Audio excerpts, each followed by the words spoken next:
যেনো ঘটনায় কিনাই গৈছে চিলিম ফিগাৰ এতিয়াই ফেচন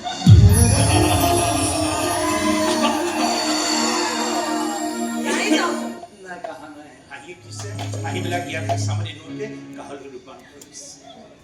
ইমান কৈনো কিয় হাঁহি উঠিছে তোমাৰ মই দিয়া সেন্দুৰৰ ফটো এতিয়াও কোনোবাই লৈ আছে গমেই নাপাওঁ সেইকাৰণে হাঁহিছোঁ মই এতিয়াও তোমাৰ নামতে সেন্দুৰৰ ফটো কিয় লৈ আছো তুমি জানা কাৰণ আজিও বিশ্বাস হোৱা নাই সেইদিনাখন তুমি কোৱা কথাকেইটা তোমাৰ আছে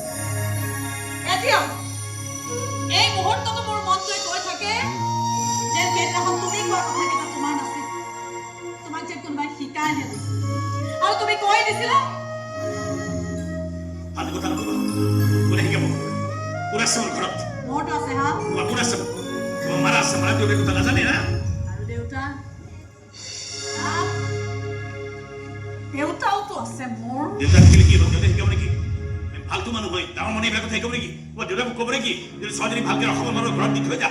ক'ব নেকি যে মোৰ ছোৱালীজনী সকলোবিলাক পূৰাব নোৱাৰো তাই মুক্ত কৰি দে ক'ব নেকি তোমাৰ দেউতাই আৰে মুক্ত দিব দিছোৱে তাৰপিছত আপোনাৰ ছোৱালীজনী সেন্দুৰ লৈ আছে মই কি কৰিব লাগে তাৰপিছত আপোনাৰ ছোৱালীজনী কপালৰ শাখা সেন্দুৰ লৈ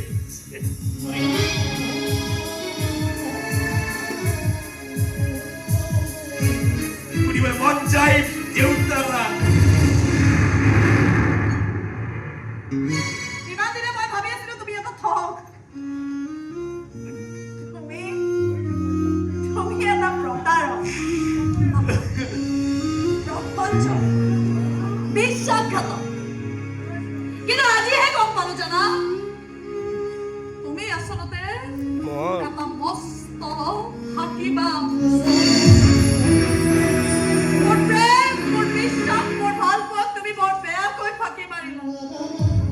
আৰু এই ফাঁকি মাৰি মই তোমাক ইমান গুৰুত্বৰ শাস্তি দিম তই যে তুমি এদিন চিঞৰি চিঞৰি কান্দিব লাগিব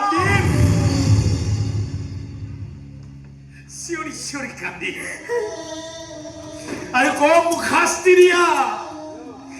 দুৰ্বল হৈ গৈছো বেছি হৈছো তোমাৰ এই কপালৰ খেলটোৰ দেখি এনেকুৱা লাগিছে